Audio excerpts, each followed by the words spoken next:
Hi everyone, and welcome to our channel Victor Explains. In today's video is about how to fix problem the action can't be completed because the file is open in system when you want delete or rename file in Windows 11, 10, 8 and 7.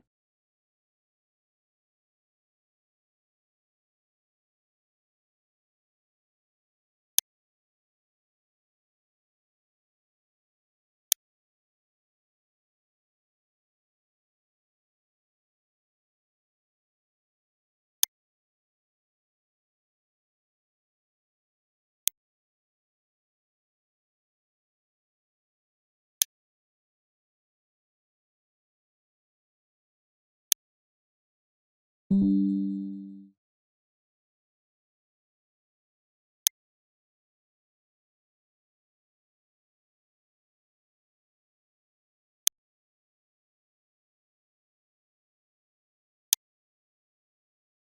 you found this video helpful, please like to encourage us and subscribe to our channel. Leave comment and share it with others so they can benefit too.